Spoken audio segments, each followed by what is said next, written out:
जय हिंद दोस्तों, रोजगार मंत्रा में आप सभी का स्वागत है। चलते हैं एनसीईआरटी के सीरीज लेके। कक्षा 6 की हिस्ट्री है और चैप्टर 2 है। तो यहाँ से चैप्टर 2 का नाम है क्या? चैप्टर 2 का नाम है आखेटक खाद्य संग्राहक से भोजन उत्पादन तक। तो इस चैप्टर को लेके चलते हैं।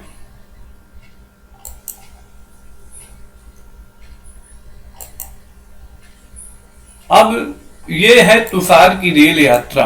तुषार कहाँ से चलते हैं? दिल्ली से चेन्नई जा रहे हैं और यहाँ पर खिड़की वाली सीट पर बैठे और बाहर का नज़ारा देखने में मगन है।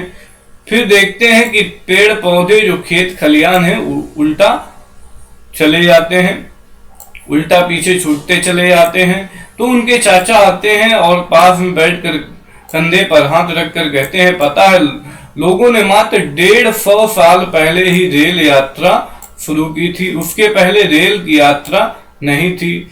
तो तुषार सोचने लगता है कि जब लोगों के पास आने जाने का तेज रफ्तार वाली सवारियां नहीं थी तब लोग यात्रा नहीं करते थे। क्या वे अपनी सारी जिंदगी एक जगह पर ही बिता दिया करते थे? नहीं, ऐसी बात नहीं थी। आगे चलते हैं। आरंभिक मानव आखिर वे इधर उधर क्यों घूमते रहते थे? तो हम उन लोगों के बारे में जानते हैं जो इस महाद्वीप में कब से बसे हैं, जो इस महाद्वीप में 20 लाख साल पहले रहा करते थे। इसके बारे में अध्ययन करते हैं। आज हम उन्हें क्या कहते हैं? आखेटक खाद्य संग्राहक के नाम से जानते हैं। भोजन का इंतजाम करने की विधि के अनुसार पर उनके नाम पुकारा जाता है। आमतौर पर खाने के लिए वो जंगली जानवरों का शिकार करते थे, मछलियां और चिड़िया पकड़ते थे, फल मूल दाने पौधों पत्तियां अंडे इकट्ठा किया करते थे। चैप्टर का नाम है आखेटक खाद्य संग्राहक। तो आखेटक खाद्य संग्राहक समुदाय के लोग एक जगह से दूसरी जगह पर घूमते रहते थे। ऐसा वो क्यों करते थे? ऐसा करने का कारण क्या था? तो उनका पहला कारण ये था कि अगर वो एक जगह से ज्यादा कई दिनों तक, तो जो आसपास के पौधे होते थे फलों और जानवरों को खाकर समाप्त कर देते थे। तो इसलिए भोजन की तलाश में उन्हें दूसरी जगह पर जाना पड़ता था। जब एक ही जगह पर रहते थे, उसी के बगल में अगल बगल के फल फूल खाते रहते थे, 2-4 किलोमीटर 10 किलोमीटर के। तो जब वो समाप्त हो जाते थे तो एक जगह से दूसरी जगह जाना पड़ता था कि अब इस जगह हमारे खाने योग्य चीज नहीं बची हुई है। दूसरा कारण क्या है? दूसरा कारण यह है कि जंगली जानवर को शिकार करते थे। फिर हिरण और मवेशी अपना चारा ढूंढने के लिए एक जगह से दूसरी जगह जाया करते थे। इसीलिए उन जानवर का शिकार करने वाले लोग उनके पीछे पीछे जाया करते थे। तो जब हिरण हो गया, खरगोश हो गया, घास खाते हैं और एक जगह से दूसरी जगह जाते हैं। तो जब एक जगह से दूसरी जगह जाते हैं तो जो शिकारी भी होते हैं वो उनके पीछे पीछे एक जगह से दूसरी जगह जाते थे। तो ये यात्रा कर रहे हैं, यात्रा इनकी चल रही है। तीसरा कारण क्या था? तीसरा कारण यह है कि पेड़ों और पौधों में फल फूल अलग अलग मौसम में आते हैं, इसीलिए लोग उनकी तलाश में उपयुक्त मौसम के अनुसार अन्य इलाकों में घूमते रहते थे। तो ये कारण हो गया, तीसरा कारण हो गया कि जो फल फूल हो गया, पेड़ पौधे हैं, ये आया करते थे और मौसम जो बदलता था तो उसके अकॉर्डिंग घूमते रहते थे। चौथा कारण क्या है? चौथा कारण यह है कि पानी के बिना किसी भी प्राणी, पेड़ पौधे और जीवित रहना संभव नहीं होता। इसलिए पानी झीलों, झरनों और नदियों में ही मिलती है। यद्यपि कई नदियों और झीलों का पानी कभी नहीं सूखता, कुछ झीलों और नदियों में पानी बारिश के बाद ही मिल पाती है। इसीलिए ऐसी झीलों और नदियों के किनारे बसे लोगों को सूखे मौसम में पानी की तलाश में इधर उधर जाना पड़ता होगा। तो ये चीजें हैं कि चौथा कारण भी हो गया कि जब नदियों के पानी सूख जाते थे, लोग दूसरी नदी पर जाते थे कि वहां पर ही रहने लगते थे और यात्रा उनकी पैदल ही किया करते थे और चलते रहते थे। ये आरंभिक मानव हुआ करते थे। आरंभिक मानव के बारे में जानकारी हमें कैसे मिलती है? तो पुरातत्वविदों ने को कुछ ऐसी 4 वस्तुएं मिली जिनका निर्माण उपयोग आखेटक खाद्य संग्राहक किया करते थे। यह संभव है कि लोगों ने अपने काम के लिए पत्थरों, लकड़ियों और पहाड़ियों के औजार बनाए। उनमें से पत्थरों के औजार आज भी बचे हैं। तो उन्होंने जो पत्थर के औजार बनाए थे और किसके बनाए थे? पत्थरों के, लकड़ियों के और हड्डियों के, 4 चीजों के औजार बनाए, 3 चीजों के औजार उन्होंने बनाए थे। इनमें से कुछ औजारों का उपयोग फल फूल काटने, हड्डियां और मांस काटने तथा पेड़ों की छाल और जानवरों की खाल उतारने के लिए किया जाता था। कुछ के हाथ लकड़ियां, हड्डियां और लकड़ियां मुट्ठियों से लगा कर भाले और बाण जैसे हथियार बनाए जाते थे। कुछ औजारों से लकड़ियां काटी जाती थी। लकड़ियों का उपयोग ईंधन के साथ साथ झोपड़ियां और औजार बनाने के लिए भी किया जाता था। तो ये उपयोग है कि ये लोग करते थे। अब यहाँ पर औजार दिखाए गए हैं कि ये एक पहला औजार है और दूसरा औजार है। तो पत्थर के औजार का उपयोग बाएं इंसान के खाने योग्य जड़ों को खोदने के लिए किया जाता था और जो दाएं साइड बना हुआ है वो जानवरों की खाल वस्त्रों को सिलने के लिए किया जाता था। तो ये औजार इस टाइप के बनते थे। ये जो औजार हैं, औजार इस तरह बनते थे, पत्थर के बनते हैं, पत्थर के ही औजार हैं ये। फिर इसके बाद चलते हैं आगे। रहने की जगह निर्धारित करना। रहने की जगह निर्धारित करना। तो अब यहां पर जो कौन कहां रहता था इसके बारे में है। तो रहने की जगह निर्धारित करने के लिए यहां पर लाल त्रिकोण वाले स्थान को पूरा स्थल कहते हैं, जहां पर आखेटक खाद्य संग्राहक को होने के प्रमाण मिले हैं। इसके अलावा भी और कई स्थानों पर आखेटक खाद्य संग्राहक रहते थे। ये मानचित्र बना है और यहाँ पर नदियों और झीलों के भी किनारे पाए जाते थे, लोग रहते थे। तो पहला है बुर्जहोम, और यहाँ पर आपको बता दें जो लाल चिन्ह है, लाल त्रिकोण बना हुआ है, वो है पूरा पाषाणिक स्थल, और जो वर्गाकार चित्र बना हुआ है वो है नवपाषाणिक, जो क्या कहते हैं गोलाकार है वो महापाषाणिक, और जो ईंट की तरह बना है आरंभिक गांव, और जो स्टार है आधुनिक नगर है। तो आगे चलते हैं, इनको समझते हैं। तो पहला है तुम्हारा ये बुर्जहोम। बुर्जहोम ये किस नवपाषाणिक काल है, और ये कहां पर है? ये है तुम्हारा जम्मू कश्मीर लेह लद्दाख के पास, और मेहरगढ़ पाकिस्तान में है। मेहरगढ़ ये नवपाषाणिक का स्थल है। इसके बाद चिरांद है, चिरांद, और ये फिर इसके बाद कोल्डीवा, ये सब भारत में है। महागढ़ा एमपी, भीमबेटका ये भी एमपी में है। इसके बाद दाओ जली होल्डिंग, कोलकाता जो स्टार बना है आधुनिक नगर है। बंबई आधुनिक नगर है। इमाम गांव आधुनिक गांव है। इसके बाद कुरनूल की गुफाएं, ये इंपॉर्टेंट है, यहाँ से राख मिलता है। क्या मिलता है? राख। इसके बाद भीमबेटका इंपॉर्टेंट है, ये आपको भीमबेटका भी पूछा जाता है। और यहाँ पर हल्तूर और आदिचनूर ये दिया है, महापाषाणिक पूरा स्थल है। ब्रह्मगिरी ये भी महापाषाणिक पूरा स्थल है। पोयमपल्ली नवपाषाणिक काल स्थल है। तो ये मैप दिया हुआ, इससे कुछ संबंधित जानकारियां थी। अब भीमबेटका के बारे में पढ़ लेते हैं। भीमबेटका क्या है? भीमबेटका आधुनिक मध्य प्रदेश है। इस पूरा स्थल पर गुफाएं व कंदराएं मिलती हैं। लोग इन पर गुफाओं में इसलिए रहते थे क्योंकि यहाँ पर बारिश, धूप और हवाओं की राहत मिलती थी। ये गुफाएं नर्मदा घाटी के पास है, तो बहुत जरूरी है कि भीमबेटका कहाँ, एमपी नर्मदा घाटी के पास है, और यहाँ पर कंदराएं मिली हैं, गुफाएं मिली हुई हैं, ठीक है। और इन पर चित्र बने हैं, ये चित्र बने हुए हैं गुफाओं में, जो दीवारों पर चित्र मिले हैं। ये सुंदर उदाहरण मध्य प्रदेश और दक्षिण उत्तर प्रदेश की गुफाओं में चित्र मिले हैं, जहां पर जंगली जानवरों की बड़ी कुशलता से सचित्र चित्रण किया गया है। तो ये जानवर है, ये देखो, ये जानवर को, और ये कोई मनुष्य है उसको पकड़े हुए हैं। तो ये जानवरों के बारे में दिखाया गया है। ये है भीमबेटका की गुफाएं।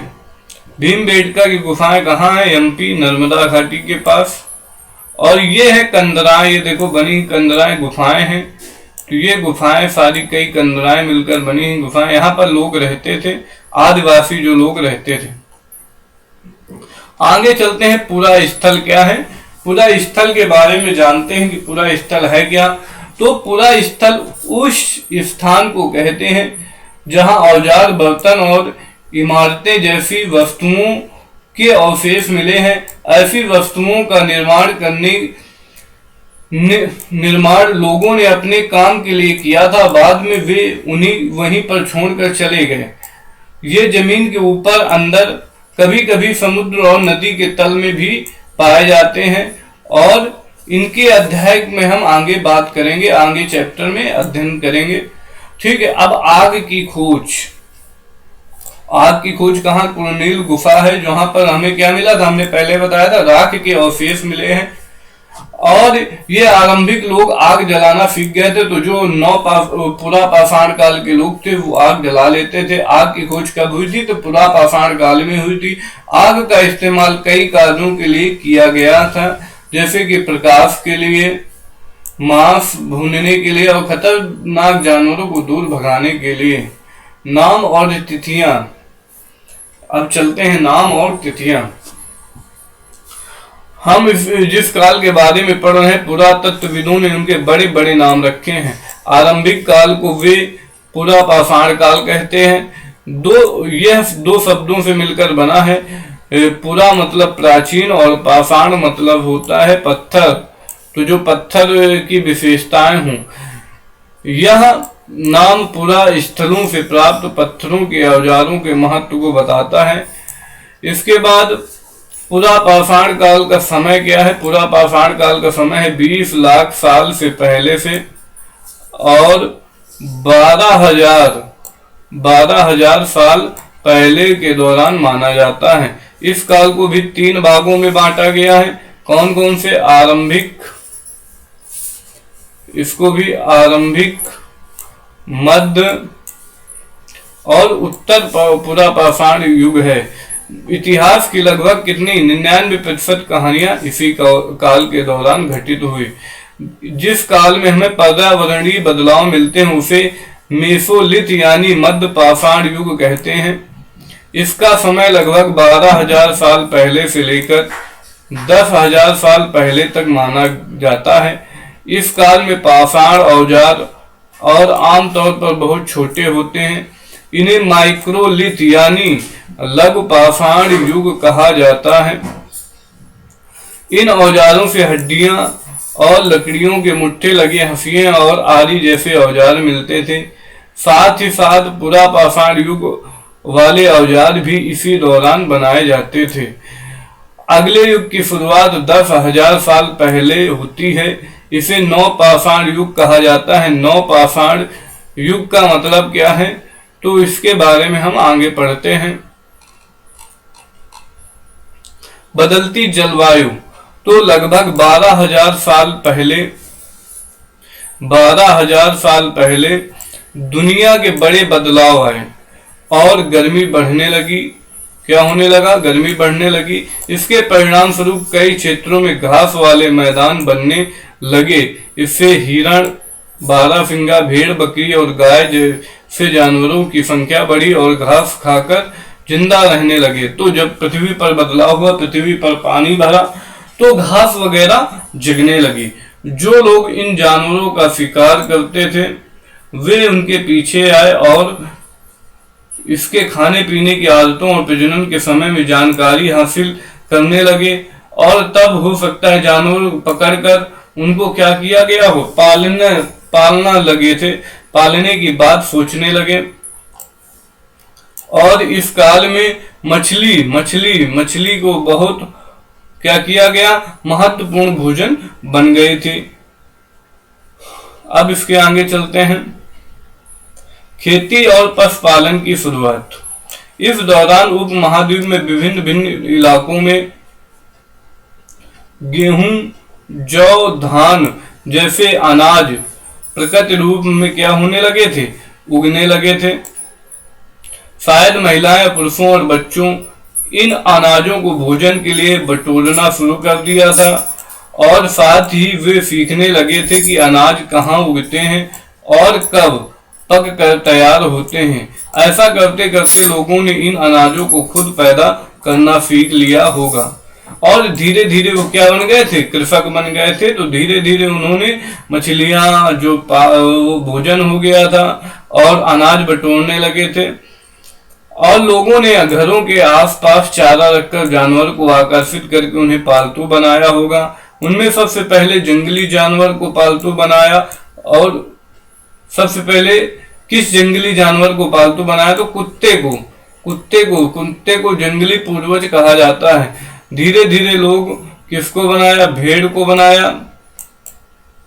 भेड़ को, बकरी को, गाय और सुअर जैसे जानवरों को अपने घरों के नजदीक उत्साहित करने लगे। ऐसे जानवर झुंड में रहते थे और ज्यादातर घास खाते थे। अक्सर लोग अन्य जंगली जानवरों के आक्रमण हेतु उनकी रक्षा करते थे। इस तरह धीरे धीरे वो क्या बन गए थे, पशुपालक बन गए थे। चलते हैं आगे, समझते हैं बसने की प्रक्रिया।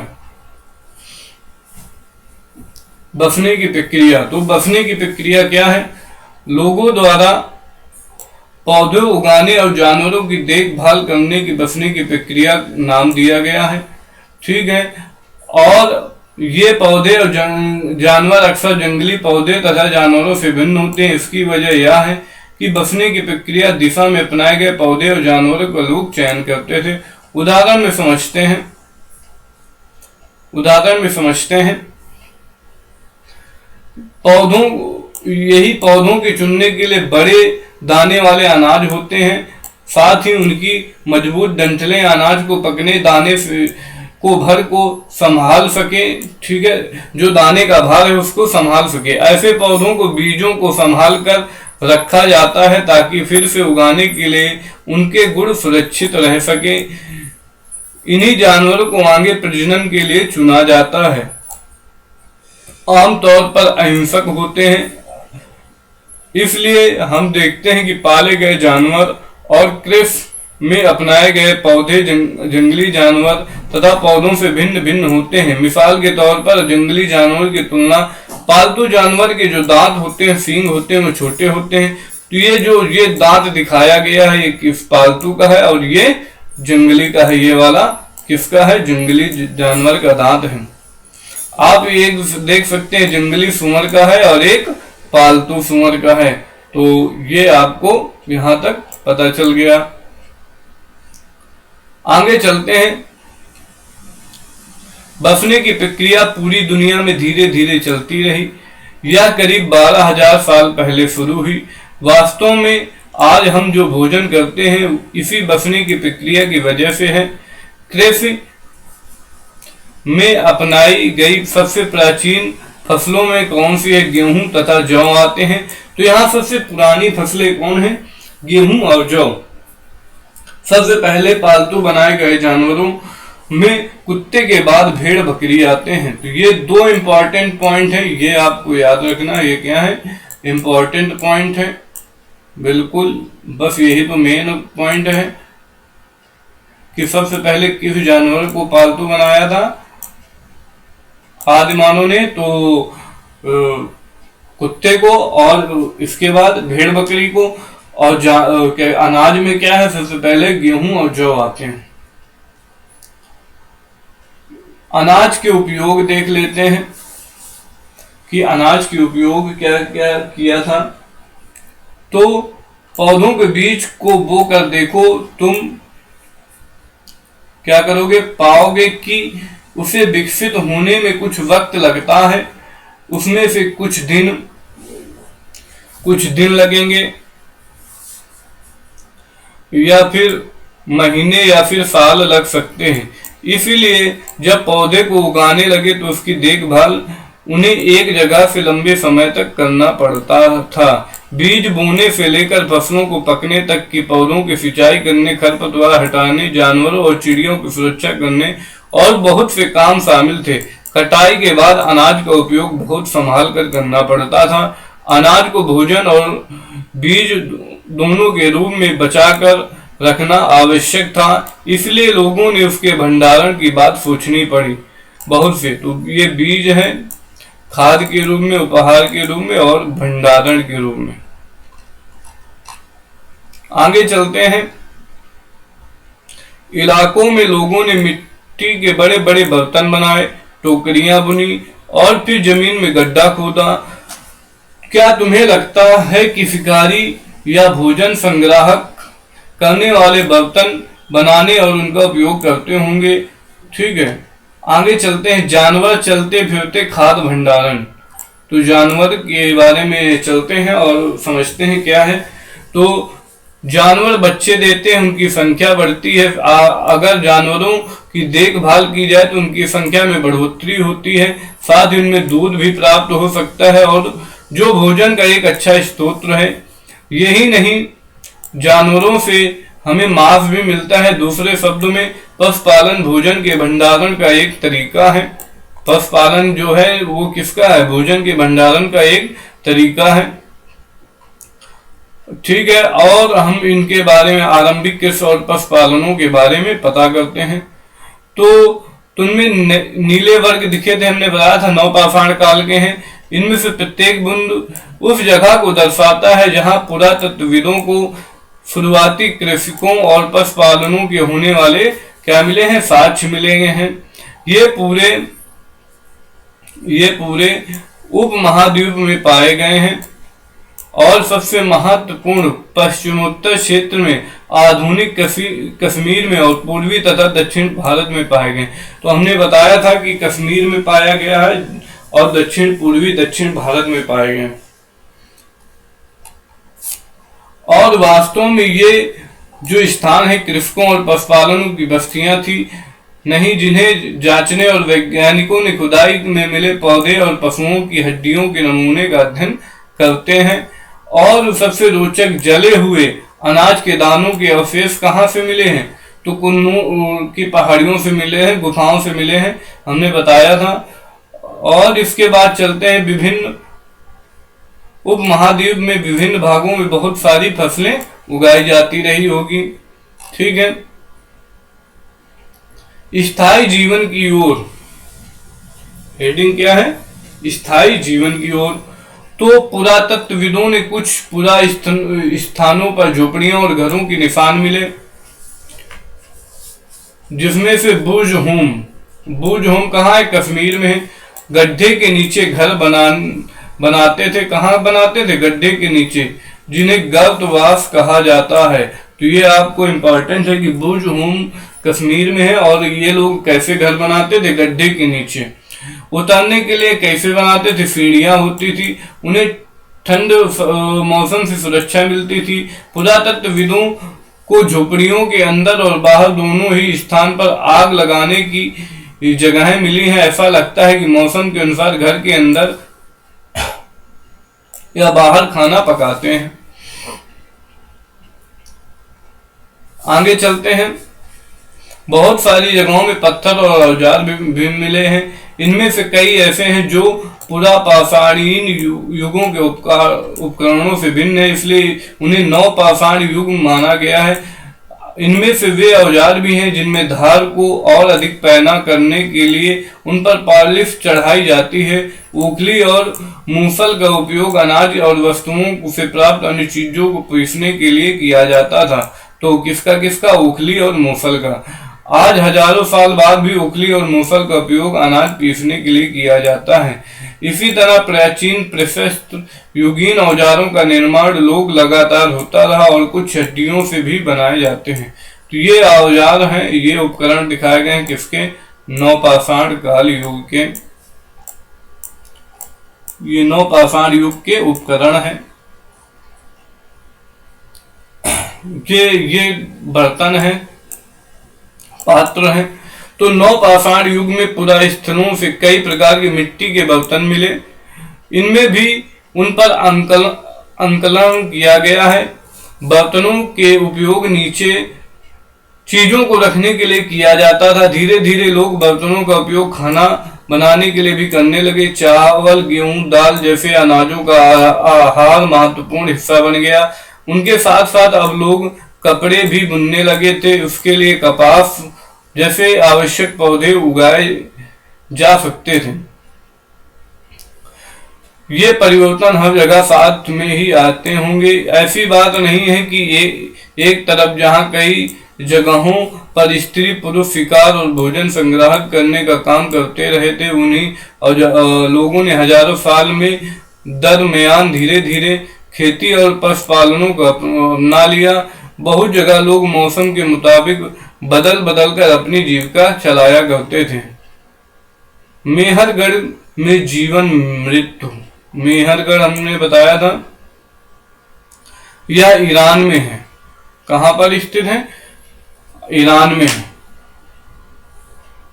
और मेहरगढ़ बोलन दर्रे के पास एक हरा भरा समतल स्थान है। मेहरगढ़ संभवतः वह स्थान है जहां स्त्री पुरुषों ने इस इलाके में सबसे पहले जौ, गेहूं उगाना और भेड़ बकरी पालना सीखा था। तो ये आपको याद रखना, मेहरगढ़।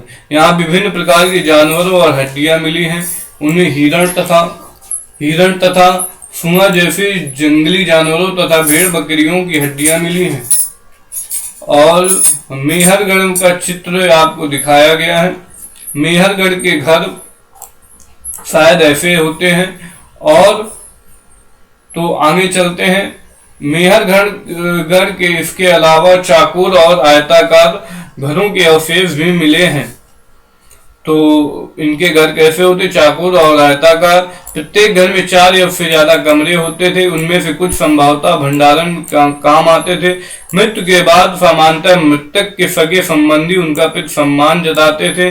लोगों की आस्था थी कि मृत्यु के बाद भी जीवन होता है, इसलिए कब्रों में मृतकों के साथ कुछ सामान भी रखे जाते थे। मेहरगढ़ में ऐसी कब्रें मिली हैं। एक कब्र में एक मृतक के साथ एक बकरी को दफनाया भी गया है। संभवतः इसे परलोक में मृतक के खाने के लिए रखा गया होगा।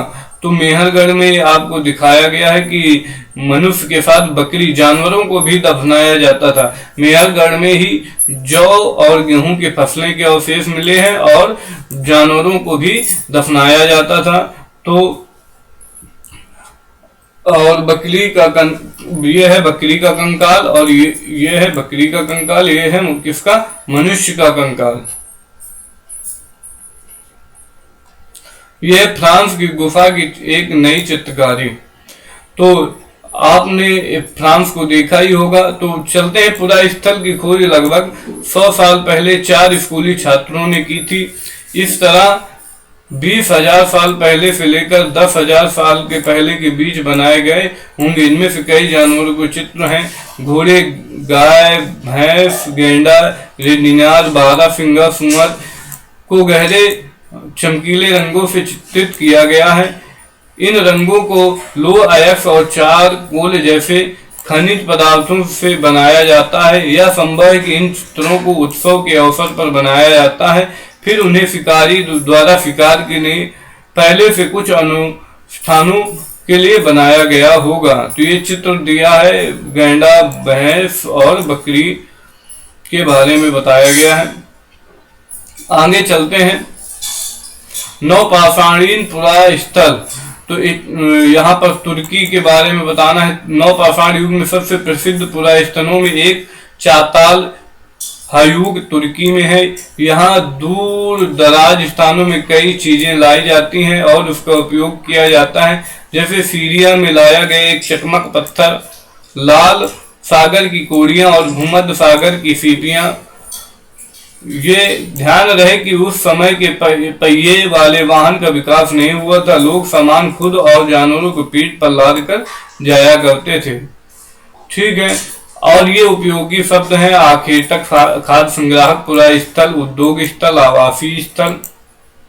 पुरा पाषाण, मध्य पाषाण, लघु पाषाण, कृषक, पशुपालन, नौपाषाण और कब्र। तो ये है इसकी एक्सरसाइज में क्या है कि 12,000 साल पहले पत्थर की गुफाएं में रहते थे। ये हमें कल्पना करना है, बच्चे के बारे में बताया गया है। आगे तक खाद्य संग्राहक गुफाओं में रहते थे, क्यों इसको भरना है। घास वाले मैदान का विकास कितने साल पहले हुआ था। खेती करने के लोग एक स्थान से लंबे समय तक कर रहते थे। मेहरगढ़ में केवल शिकारी, ये बातें हुई हैं। और ये तिथियां हैं: मध्य पाषाण काल 12,000 से 10,000, बसने की प्रक्रिया आरंभ 12,000 से साल भर पहले, और नौ पाषाण युग का आरंभ 10,000 साल पहले। मेहरगढ़ की बस्तियां आरंभ लगभग 8,000 साल पहले हुआ था।